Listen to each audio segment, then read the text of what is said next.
आज के इस गहन विश्लेषण में हम एक ऐसे विषय पर बात करने वाले हैं जो भारतीय इतिहास के सबसे दिलचस्प पन्नों में से एक है। हम बात कर रहे हैं मगध साम्राज्य की। एक ऐसा साम्राज्य जिसने सत्ता और रक्तपात का शायद सबसे चरम रूप देखा था। बिल्कुल। और हमारे पास आज जो भी ऐतिहासिक स्रोत और नोट्स हैं ना, उनसे एक बहुत ही कमाल की तस्वीर उभर कर आती है। ये कहानी है एक पुलिस स्टेट के एक कल्याणकारी राज्य में बदलने की। यानी एक बेहद कठोर नियंत्रण वाले राज्य से एक वेलफेयर स्टेट बनने का सफर। और इस पूरे महाबदलाव के केंद्र में बस एक ही व्यक्ति था, सम्राट अशोक। हाँ, वही अशोक जिसे उसके शुरुआती दौर में चंडशोक कहा जाता था। चंडशोक मतलब एक ऐसा राजा जिसका गुस्सा और नीतियां दोनों ही बहुत खौफनाक थीं। सही कहा। लेकिन फिर कुछ ऐसा घटित होता है कि वही क्रूर चंडशोक पूरी तरह से धर्माशोक बन जाता है, शांति और धर्म का दूत। तो आज हमारा मिशन कोई भारी भरकम तारीखें रटना नहीं है।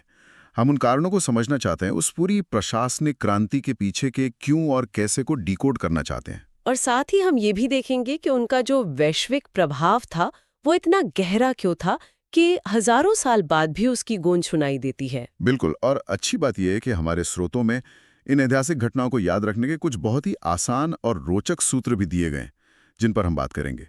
तो चलिए इसे थोड़ा खोलकर समझते हैं। किसी भी बड़े बदलाव की कहीं ना कहीं से शुरुआत तो होती ही है। अशोक की ये कहानी असल में आकार लेना कहाँ से शुरू करती है? मैं सोच रहा था कि हम उनके शुरुआती जीवन से शुरू करें। हाँ, इस महापरिवर्तन को समझने के लिए हमें थोड़ा पीछे उनके बचपन और उस दौर के माहौल में जाना ही होगा। 304 ईसा पूर्व में पाटलिपुत्र में उनका जन्म हुआ था। वे चंद्रगुप्त मौर्य के पोते और बिंदुसार के बेटे थे। जो कि उस समय पूरे उपमहाद्वीप में सत्ता का सबसे बड़ा केंद्र था। एकदम सही। लेकिन एक बात जो आम चर्चाओं में अक्सर लोग भूल जाते हैं वो ये है कि अशोक सीधे ही राजा नहीं बन गए थे। सिंहासन तक पहुंचने से बहुत पहले ही उन्होंने खुद को एक बेहद सख्त प्रशासक साबित कर दिया था। हाँ, मैंने पढ़ा है कि राजा बिंदुसार ने उन्हें तक्षशिला और उज्जैन जैसी जगहों का वाइसरॉय बना के भेजा था। बिल्कुल। और तक्षशिला कोई आसान जगह नहीं थी। तक्षशिला तो अक्सर विद्रोह के लिए जाना जाता था ना, मतलब वहां शांति बनाए रखना बहुत मुश्किल काम था। हाँ, वहां विद्रोह कुचलना बहुत बड़ी चुनौती थी। और वहीं से अशोक को सैन्य संचालन और कूटनीति का एकदम जमीनी अनुभव मिला। जब आप ऐसे विद्रोही इलाके संभालते हैं तो आपको साम दाम दंड भेद सब आना चाहिए। मतलब उनके अंदर का वो जो कठोर प्रशासक था, जिसे हम चंडशोक कहते हैं, बिल्कुल। वहीं आकार ले रहा था। हाँ, वहीं से उनके पास सत्ता चलाने का एक व्यवहारिक अनुभव आ चुका था। बस विरासत में सत्ता मिल गई होगी। लेकिन हमारे नोट्स बताते हैं कि 273 ईसा पूर्व में जब बिंदुसार की मृत्यु हुई तो सत्ता का हस्तांतरण बिल्कुल भी शांतिपूर्ण नहीं था। शांतिपूर्ण तो बिल्कुल नहीं था। वो एक तरह का खूनी संघर्ष था। बिंदुसार की मौत के तुरंत बाद कोई राजा नहीं बना। पूरे 4 साल तक मगध में एक भयानक गृहयुद्ध चला। 4 साल का गृहयुद्ध? हाँ, क्योंकि अशोक अपने पिता की पहली पसंद नहीं थे। उन्हें ये गद्दी लड़कर छीननी पड़ी। स्रोतों से पता चलता है कि इस संघर्ष में उनके एक मंत्री राधागुप्त ने उनकी बहुत बड़ी कूटनीतिक मदद की थी। राधागुप्त की चालों ने विरोधियों को कमजोर किया। और यहीं पर वो एक थोड़ी डरावनी सी कथा भी सामने आती है ना, 99 भाइयों की हत्या वाली बात। हाँ, बौद्ध ग्रंथों में ये जिक्र बार बार आता है कि अशोक ने अपने 99 सौतेले भाइयों को मारकर ये गद्दी हासिल की थी। ये सचमुच रोंगटे खड़े कर देने वाला विवरण है। पर क्या इतिहासकार वाकई ये मानते हैं कि सच में 99 भाइयों का कत्ल हुआ था? यहाँ एक दिलचस्प बात समझने वाली है। आधुनिक इतिहासकार इसे बिल्कुल शाब्दिक तौर पर नहीं देखते। ये 99 भाइयों वाली बात दरअसल एक रूपक है, एक प्रतीक है, ये दिखाने के लिए कि वो उत्तराधिकार का युद्ध कितना भीषण रहा होगा। मतलब रास्ते में आने वाले हर विरोधी को पूरी तरह खत्म कर दिया गया। बिल्कुल, कोई भी प्रतिद्वंदी छोड़ा नहीं गया। और इस पूरे 4 साल के खूनी गृह युद्ध के बाद आखिरकार 269 ईसा पूर्व में अशोक का विधिवत राज्याभिषेक हुआ। तो सत्ता की कीमत बहुत बड़ी थी। और जहां गद्दी के लिए इतना खून बहा हो, वहां की पारिवारिक राजनीति भी तो बहुत उलझी हुई रही होगी। हमारे नोट्स में उनकी माताओं और पत्नियों के नाम को लेकर भी कुछ दिलचस्प चीजें हैं। हाँ, अगर हम उत्तरी परंपरा के ग्रंथों को देखें तो अशोक की माता का नाम सुभद्रांगी बताया गया है, जबकि दक्षिणी परंपरा के स्रोत उन्हें धर्मा कहते हैं। और पत्नियों में रानी देवी का नाम आता है, जो उनके बेटे महेंद्र और बेटी संघमित्रा की माता थी। और एक और नाम है रानी कारुवाकी, जो तीवर की माता थी। रानी कारुवाकी का जिक्र आना ऐतिहासिक नजरिए से एक बहुत ही असाधारण बात है, मैं कहूंगी।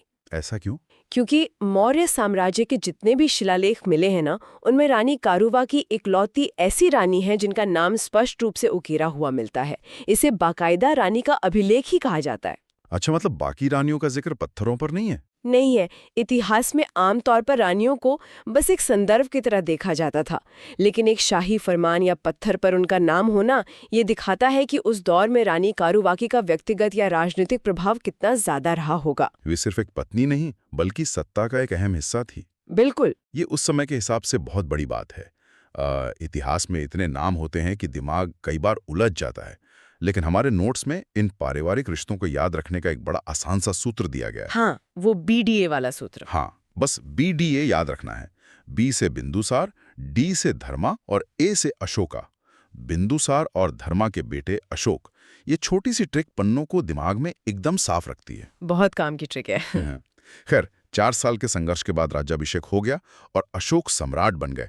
लेकिन इसके बाद जो घटना हुई, उसने सिर्फ मगध ही नहीं बल्कि पूरी दुनिया का इतिहास बदल कर रख दिया। हम बात कर रहे हैं कलिंग के महासंग्राम की। राज्याभिषेक के 8वें साल यानी 261 ईसा पूर्व में लड़ा गया था। कलिंग युद्ध इतिहास की उन कुछ घटनाओं में से है जिसने मानव सभ्यता की दिशा ही मोड़ दी। ये कोई आम लड़ाई नहीं थी, ये एक प्रलय थी। कलिंग, जो आज का ओडिशा है, वो उस वक्त व्यापार और समुद्री रास्तों के लिए बहुत रणनीतिक जगह थी। इस युद्ध की विभीषिका का असली अंदाजा हमें अशोक के 13वें शिलालेख से मिलता है। वो पत्थर खुद इस भयानक वास्तविकता को बयां करता है। हाँ, और उस पर जो आंकड़े खुदे हैं वो डराने वाले हैं। 1 लाख लोग मारे गए और 1.5 लाख लोगों को बंदी बना लिया गया। 1 लाख मौतें, और वो भी उस प्राचीन काल की आबादी के हिसाब से देखें तो ये आंकड़ा और भी खौफनाक हो जाता है। इसका मतलब है पूरी की पूरी पीढ़ियां खत्म कर दी गईं, और इससे भी ज्यादा लोग तो भूखमरी और महामारी का शिकार हुए होंगे। बिल्कुल। कहा जाता है कि दया नदी का तट खून से लाल हो गया था। और यही वो पल था जहां वो अजेय योद्धा अंदर से टूट गया। चारों तरफ लाशें और चीख पुकार देखकर अशोक की मानसिकता झकझोर गई। दया नदी के उसी तट पर उस महान विजेता ने हमेशा के लिए अपना शस्त्र त्यागने का फैसला कर लिया। यही वो ऐतिहासिक क्षण है जहां भेरी घोष धम्म घोष में बदल जाता है। इसे थोड़ा समझाएंगे? भेरी घोष का मतलब है युद्ध के नगाड़ों की आवाज, जो हिंसा और साम्राज्य बढ़ाने का प्रतीक है। और धम्म घोष का अर्थ है नैतिकता की विजय, करुणा की आवाज। एक शासक जो अपनी सैन्य शक्ति के चरम पर हो, जिसे कोई हरा नहीं सकता हो, और वो अचानक युद्ध से मुंह मोड़ ले। विश्व इतिहास में ऐसा उदाहरण शायद ही कहीं और मिलता है। ये कोई राजनीतिक फैसला नहीं था, बल्कि एक बहुत ही गहरा मनोवैज्ञानिक बदलाव था। और इसी हृदय परिवर्तन के बाद उपगुप्त नाम के एक बौद्ध भिक्षु ने अशोक को बौद्ध धर्म में दीक्षित किया। उपगुप्त का प्रभाव बहुत गहरा था। लेकिन यहाँ मैं एक बात साफ करना चाहूंगा, क्योंकि अक्सर लोगों में गलतफहमी होती है। कैसी गलतफहमी? कई लोगों को लगता है कि अशोक ने बौद्ध धर्म अपनाने के बाद उसे पूरे साम्राज्य का राज्य धर्म घोषित कर दिया होगा, या शायद अपना कोई नया धर्म ही चला दिया होगा। लेकिन स्रोत इसे नकारते हैं। अशोक का जो धम्म था वो कोई नया धर्म नहीं था। एकदम सही। वो एक सार्वभौम नैतिक आचार संहिता थी, यूनिवर्सल कोड ऑफ कंडक्ट। और यही अशोक की प्रशासनिक दूरदर्शिता को दिखाता है। मौर्य साम्राज्य बहुत विशाल था और उसमें अलग अलग धर्मों और जातियों के लोग रहते थे। धम्म का मकसद इस विविधता वाले साम्राज्य को एक नैतिक धागे में बांधना था।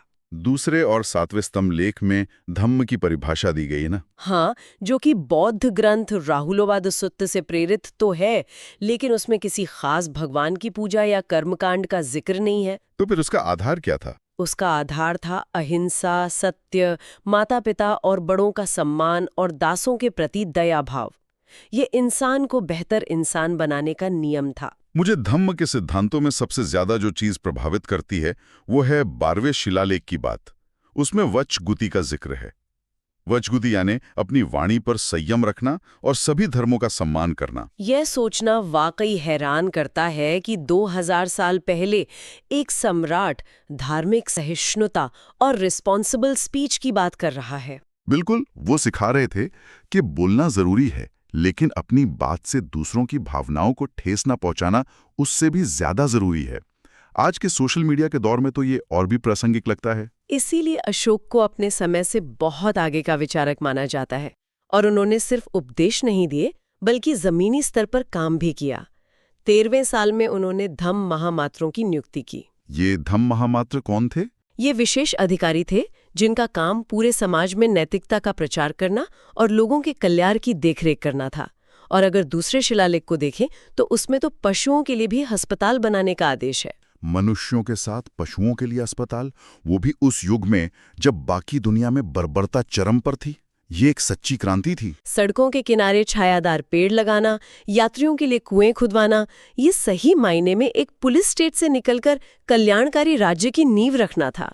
इस पूरे धम्म मॉडल को याद रखने के लिए भी हमारे नोट्स में एक सूत्र है, पाथ, PATH। PATH, P से प्योरिटी, A से अहिंसा, T से टॉलरेंस यानी सहिष्णुता और H से ह्यूमैनिटी यानी मानवता। यही वो पाथ या रास्ता था जिस पर अशोक ने मगध को चलाया। लेकिन एक बड़ा व्यावहारिक सवाल दिमाग में आता है, क्या इतने बड़े साम्राज्य में जहां ना इंटरनेट था ना अखबार, अशोक ने अपनी ये सोच आम जनता तक कैसे पहुंचाई? इसका जवाब है उनकी जनसंचार क्रांति। उन्होंने अपनी बात पहुंचाने के लिए वो माध्यम चुना जो मिट नहीं सकता था, पत्थर। उन्होंने पूरे साम्राज्य के चौराहों और सीमाओं पर शिलालेख स्थापित करवाए। कुल 33 शिलालेख पाए गए हैं ना? हाँ, 14 वृहद शिलालेख और कई लघु और स्तंभ लेख। और एक लघु शिलालेख है मास्की का, जिसमें उन्होंने पूरे साम्राज्य के लिए जम्बू द्वीप शब्द का प्रयोग किया है। जम्बू द्वीप मतलब वो भारतवर्ष को एक भौगोलिक और सांस्कृतिक इकाई के रूप में देख रहे थे। पर पत्थरों को काटकर संदेश लिखवाना और उन्हें देश भर में भेजना बिना मशीनों के ये बहुत बड़ा लॉजिस्टिक अजूबा लगता है। और इन शिलालेखों की एक और खास बात है, इनकी भाषा और लिपि। ये सभी पत्थर किसी एक लिपि में नहीं लिखे गए थे। यहीं अशोक की समझदारी दिखती है। वे दिल्ली या पाटलिपुत्र में बैठकर पूरे देश पर एक भाषा नहीं थोपना चाहते थे। बिल्कुल। भारत के मुख्य हिस्सों में ब्राह्मी लिपि का इस्तेमाल हुआ। उत्तर पश्चिम इलाके में, जो आज का पाकिस्तान और अफगानिस्तान बॉर्डर है, वहां खरोष्ठी लिपि का प्रयोग हुआ। खरोष्ठी की खास बात है कि वो अरबी की तरह दाएं से बाईं लिखी जाती थी। हाँ, और इससे भी आगे अफगानिस्तान के जिन हिस्सों में यूनानी प्रभाव था, वहां ग्रीक और अरामी लिपियों में पत्थर लिखवाए गए। हालांकि इन सबको जोड़ने वाली जो मुख्य बोलचाल की भाषा थी, वो प्राकृत ही थी। ये तो उस वक्त का लोकल टू ग्लोबल अप्रोच हो गया। जनता की भाषा में सीधे उन तक बात पहुंचाना। इन्हीं अभिलेखों में रुम्मिनदेई अभिलेख का जिक्र भी आता है। हाँ, ये तब का है जब अशोक बुद्ध के जन्मस्थान लुम्बिनी की यात्रा पर गए थे। वहां उन्होंने लोगों के लिए कर यानी टैक्स घटाकर 1/8 कर दिया था। यह कोई धार्मिक घोषणा नहीं थी, बल्कि सीधा आर्थिक राहत देने का फैसला था। पर यह सोचना बहुत दिलचस्प है कि सदियों तक ये विशाल पत्थर अपनी जगह खड़े रहें और कोई इन्हें पढ़ नहीं सका। यह इतिहास का एक बहुत बड़ा रहस्य बना रहा। सदियों तक पत्थर खामोश रहे। स्थानीय लोगों को लगता था कि शायद ये कोई जादू टोना है। किसी को नहीं पता था कि ये भारत के सबसे महान राजा का संदेश है। ये खामोशी तो बहुत बाद में टूटी। हाँ, 1837 में जब एक ब्रिटिश विद्वान जेम्स प्रिंसेप ने सालों की मेहनत के बाद इन लिपियों को, खासकर ब्रह्मी को, पहली बार पढ़ा। जेम्स प्रिंसेप की वो खोज किसी जासूसी उपन्यास से कम नहीं लगती। उसी ने दुनिया को अशोक की महानता के असली प्रमाण दिए, वरना उससे पहले अशोक बस किंवदंतियों में थे। बिल्कुल। और इस जनसंचार मॉडल के पहले 2 शिलालेखों को याद रखने का सूत्र भी तो है। H, ए से एनिमल सैक्रिफाइस पर बैन, जो पहले शिलालेख में है, और H से हॉस्पिटल्स, जो दूसरे शिलालेख में पशु और मानव चिकित्सालयों की बात करता है। लेकिन अशोक का प्रभाव सिर्फ भारत तक सीमित नहीं रहा। कलिंग के बाद उन्होंने धम्म विजय को अपनी कूटनीति बना लिया था। धम्म विजय यानी सॉफ्ट पावर का इस्तेमाल करना। और इस दिशा में तीसरी बौद्ध संगीति का आयोजन बहुत बड़ा कदम था, जो पाटलिपुत्र में हुई थी। हाँ, पाटलिपुत्र में मौग्लिपुत्र तिस्स की अध्यक्षता में। इस संगीति में ही अभिधम्म पिटक का संकलन किया गया था। और इसके बाद ही अशोक ने अपने अंतर्राष्ट्रीय मिशन शुरू किए। और इसमें सबसे मशहूर किस्सा उनके अपने बच्चों का है। हाँ, उन्होंने अपने पुत्र महेंद्र और पुत्री संघमित्रा को धम्म का संदेश लेकर श्रीलंका भेजा। एक सम्राट जो बच्चों को किसी भी बड़े प्रांत का गवर्नर बना सकता था, उसने उन्हें भिक्षु बनाकर शांति दूत के रूप में भेज दिया। इसे याद रखने का तरीका है MS2SL। M से महेंद्र, S से संघमित्रा और SL से श्रीलंका। लेकिन ये शांति कूटनीति सिर्फ श्रीलंका तक नहीं थी, इसका दायरा बहुत बड़ा था। बहुत बड़ा था। 13वें शिलालेख में स्पष्ट रूप से 5 यूनानी राजाओं का जिक्र है जिनके क्षेत्रों में शांतिदूत और मेडिकल मिशन भेजे गए थे। सीरिया के एंटियोकस, मिस्र के टॉलेमी, मैसेडोनिया के एंटीगोनस, साइरीन के मागस और एपिरस के अलेक्जेंडर। अगर हम आज का नक्शा देखें तो धम्म के दूतों ने नेपाल से लेकर सीरिया और भूमध्य सागर तक शांति का संदेश पहुंचाया था। ये उस दौर की ग्लोबल डिप्लोमेसी का बेहतरीन उदाहरण है। दुनिया को हथियारों की होड़ से निकालकर करुणा के रास्ते पर ले जाने की बहुत बड़ी कोशिश। लेकिन इतिहास का कड़वा सच ये भी है कि हर महान साम्राज्य का अंत जरूर होता है। 232 ईसा पूर्व में जब अशोक का निधन हुआ तो मौर्य साम्राज्य के पतन की उल्टी गिनती शुरू हो गई। साम्राज्य इतना विशाल था कि उसे संभालने के लिए अशोक जैसे ही मजबूत नेता की जरूरत थी। उनके बाद साम्राज्य पूर्वी और पश्चिमी 2 भागों में बंट गया। उनके उत्तराधिकारियों में कुणाल और दशरथ का नाम आता है। दशरथ ने तो आजीवक संप्रदाय के भिक्षुओं को नागार्जुनी गुफाएं दान में दी थीं, जो ये दिखाता है कि धार्मिक सहिष्णुता की नीति कुछ समय तक कायम रही। लेकिन वैचारिक सहिष्णुता के बावजूद राजनीतिक ढांचा अंदर से खोखला हो रहा था। सीमा पर बाहरी आक्रमण का खतरा था और अंदर विद्रोह हो रहे थे। और अंततः 184 ईसा पूर्व में मौर्य वंश के अंतिम सम्राट बृहद्रथ की हत्या कर दी गई। और वो हत्या उनके ही सेनापति पुष्यमित्र शुंग ने की थी। इसी के साथ उस महान मौर्य वंश का अंत हो गया। इन अंतिम शासकों का क्रम याद रखने का सूत्र है KDSB। K से कुणाल, D से दशरथ, S से संप्रति और B से बृहद्रथ। राजनीतिक ढांचा भले ही ढह गया हो, लेकिन अशोक की विरासत कभी खत्म नहीं हुई। आज के आधुनिक भारत में हमने अपनी पहचान के लिए उन्हीं के प्रतीकों को चुना है। सारनाथ का सिंह स्तंभ जो हमारा राष्ट्रीय प्रतीक है, और तिरंगे के बीच में अशोक चक्र उसी धम्म और निरंतर प्रगति का परिचायक है। अशोक सिर्फ इतिहास की किताबों में दर्ज राजा नहीं है, वे एक अमर विचार है।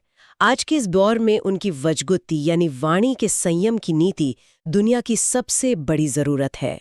एक ऐसा इंसान जिसने सत्ता की भयानक क्रूरता देखी और फिर लोक कल्याण का ऐसा मार्ग चुना जो आज भी सरकारों के लिए आदर्श है। उन्होंने साबित किया कि सबसे बड़ी विजय तलवारों से नहीं बल्कि लोगों के दिलों को जीतकर ही हासिल की जा सकती है। ये दर्शन समय की सीमाओं से परे है। और इसी के साथ हमारा ये गहन विश्लेषण अंतिम पड़ाव पर पहुंचता है। लेकिन अच्छा, चर्चा यहाँ खत्म नहीं होती। इस पूरी यात्रा से एक बहुत ही गहरा सवाल उभर कर आता है जो सोचने पर मजबूर करता है। वो क्या? ये सोचिए कि यदि दया नदी के तट पर कलिंग का वो भयंकर युद्ध कभी हुआ ही न होता और अशोक का वह हृदय परिवर्तन ना होता, तो क्या मौर्य साम्राज्य अपनी प्रचंड सैन्य शक्ति के दम पर दुनिया के और भी बड़े हिस्से को जीत लेता? या फिर धम्म जैसी जोड़ने वाली और सहिष्णु विचारधारा के बिना ये विशाल साम्राज्य अपने ही आंतरिक विद्रोहों के कारण समय से बहुत पहले ही बिखर जाता? ये एक ऐसा सवाल है जो इतिहास के पन्नों से निकलकर सीधे इंसान की फितरत से टकराता है। इस विचार के साथ ही आज के इस विश्लेषण को हम यहीं विराम देते हैं। सुनते रहिए और नई चीजें सोचते रहिए।